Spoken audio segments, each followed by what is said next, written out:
El tema de Israel y Palestina, sin duda que es todo un tema. Yo siempre me abstengo de hablarlo porque sin duda es una tragedia, además de que es un tema muy complejo. ¿Qué es lo que ocurrió? Básicamente fue que el gobierno de Israel permitió, porque hay que decirlo, permite, porque bien que sabían que iban a haber un atentado del grupo Hamas, pero bueno, bien que sabían, porque el Estado de Israel tiene los mejores servicios de inteligencia a nivel mundial y tiene un sistema de defensa también bastante bueno. Y Entonces, además tiene a la inteligencia de Estados Unidos viéndolos todo el tiempo. ¿No lo vieron? ¿No vieron? O sea, me estás diciendo sí lo vieron.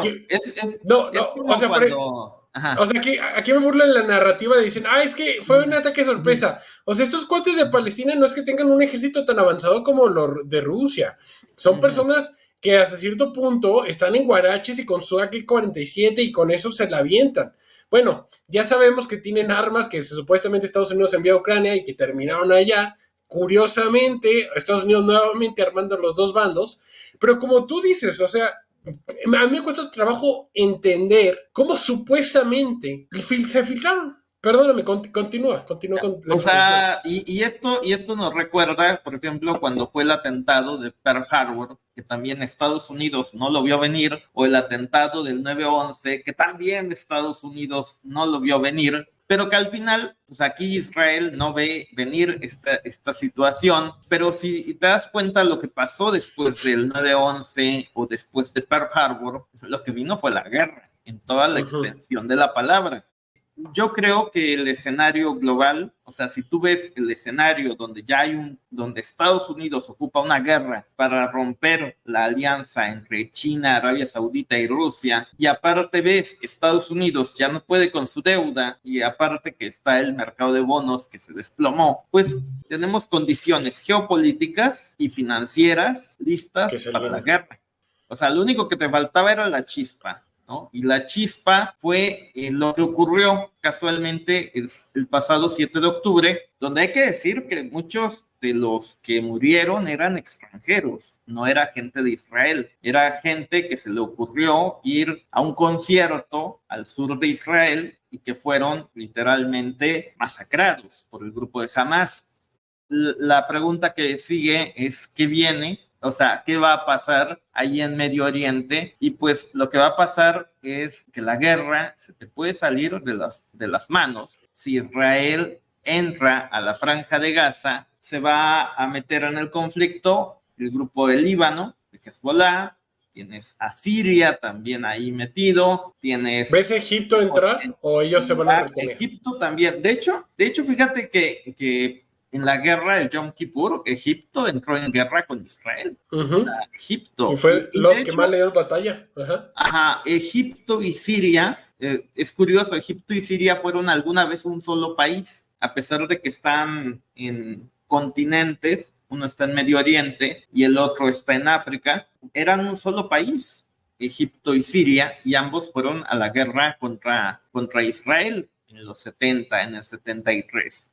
Entonces te digo que es una guerra que tiene muchos matices porque hace exactamente 50 años, en octubre de 1973, entrábamos en guerra, en la guerra del Yom Kippur. Y fíjate que es bien curioso, yo ayer me quedé pensando en algo porque Biden decía que, bueno, apareció un discurso de Biden del 86, porque Biden siempre ha sido un militarista.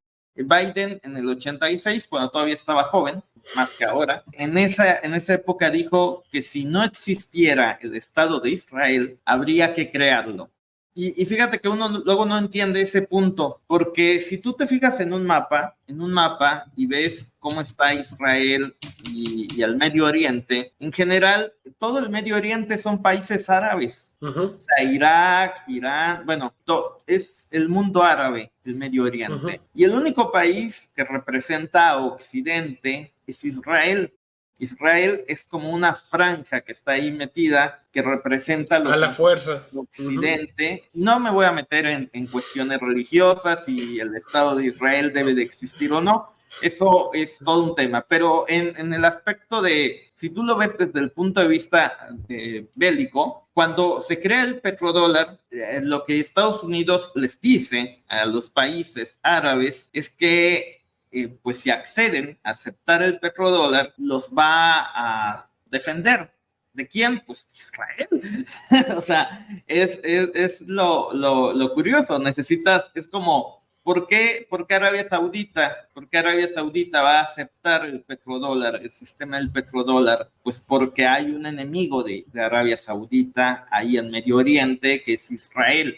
¿Por qué Irak? ¿Por qué todo el mundo tomaba sus precauciones con Estados Unidos? Porque tenían el enemigo ahí. Si no existiera Israel, es decir, si no existiera una amenaza para los países árabes, hubiera sido más difícil implementar el sistema del petrodólar.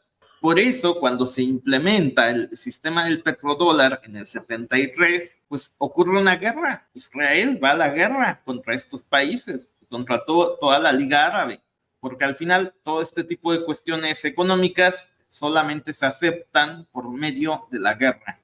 Imagínate que todos los bancos están quebrados, pues no van a salir los bancos a poner su letrero y decirle a la gente, ¿saben qué? Ya quebramos, ¿no? Imagínate que tú vas al Bank of America, que es uno de los que tiene mucho dinero invertido en eso aquí, o Banamex, porque también aquí en México hay que decir, si tú has visto los comerciales de Banamex, te dicen, tráete tu dinero, te damos tanto en porcentaje, siempre que veas un banco que te ofrece una alta tasa, significa que ocupa dinero, ¿no? Significa que ocupa dinero. Aquí en México, en Estados Unidos, Bank of America. Imagínate que tú vas al Banamex y te dicen, ¿sabes qué, Aarón? Pues ya no tenemos dinero, invertimos acá en bonos de Estados Unidos, y pues, ¿qué crees? Pues se desplomó el mercado, ya no tenemos dinero.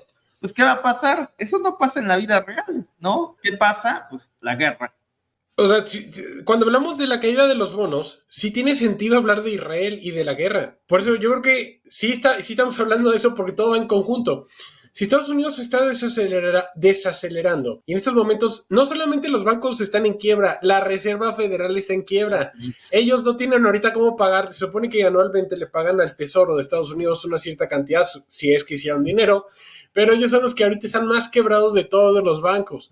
El detalle es que como es el juego, estamos jugando el juego de Monopoly, pero a gran escala, el banco nunca se va a la quiebra. Está en las reglas del Monopoly, hay que leer las reglas. Es lo mismo, la Reserva Federal no se puede ir a la quiebra porque son los que imprimen. Fíjate que en 2020, cuando fue junio de 2020, el año de la pandemia, estos del Foro Económico Mundial hablaban sobre el gran reinicio económico, ¿no? Y toda la gente se preguntaba qué es el gran reinicio económico, etcétera.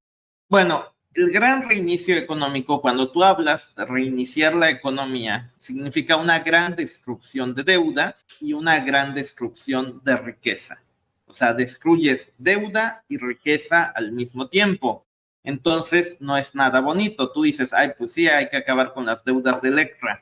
Bueno, pero también vas a acabar con riqueza y las deudas de Coppel. Ahora, ¿en qué consiste el gran reinicio económico?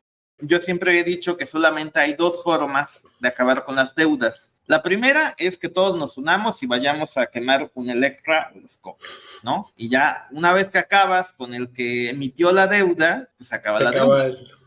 Esa es una forma, eso lo hacían en la Edad Media, allá los civilizados europeos, que se ponían a quemar a los banqueros en las plazas de París, en la plaza de Londres, expulsaban, fíjate que es bien curioso, a los banqueros de sus ciudades. ¿Quiénes eran los banqueros? Judíos.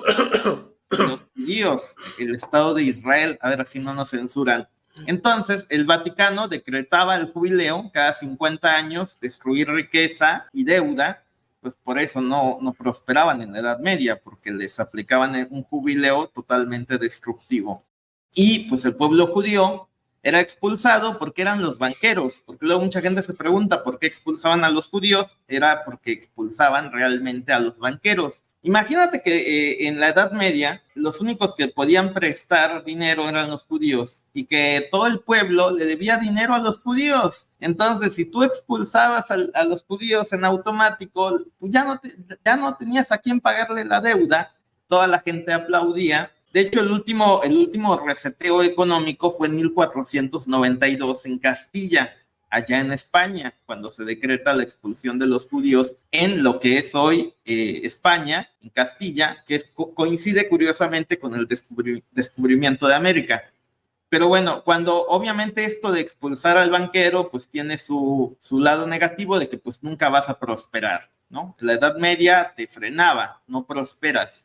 Entonces, ya cuando entras a otro sistema económico, que es donde sí creces, ahí la forma de destruir la riqueza, de destruir las deudas, es por medio de la guerra. Porque a partir de que finaliza la Edad Media, si tú ves el continente europeo, o sea, si durante la Edad Media era pura expulsión de judíos, después de la Edad Media, o sea, de 1500, 1600 para acá, tú ves la historia de Europa, es guerra tras guerra.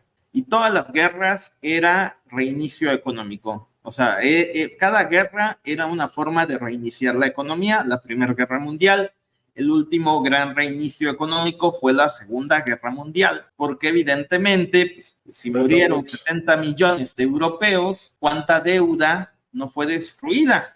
¿Cuánta riqueza no fue destruida? Eso es un reinicio económico. Solamente que acá cuando los dueños de Klaus Schwab te dicen, vamos a imponerles el gran reinicio económico y ya no van a pagar su deuda en Coppel, pues todo el mundo se alegra, pero lo que no te dicen es que realmente van a implementar esto por medio de una guerra que va a destruir capital y que, ojo, porque todas las guerras generan inflación.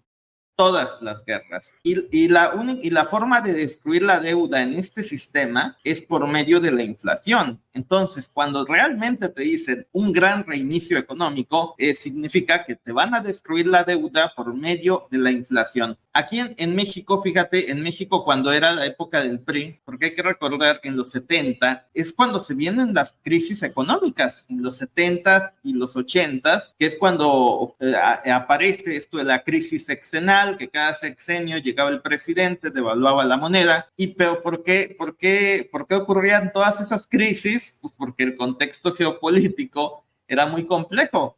Y por eso, así como la guerra del Yom Kippur, imagínate en los 70, cómo afectó a Estados Unidos, cómo afectó a México, y hubo crisis de evaluación de la moneda, etcétera. Bueno, pues ahora si tú haces una guerra en Medio Oriente y todo el mundo va pues, a una guerra que involucra a Irán, que involucra a Líbano, que involucre a Siria, que involucre a Egipto, pues bueno, pues imagínate qué va a pasar.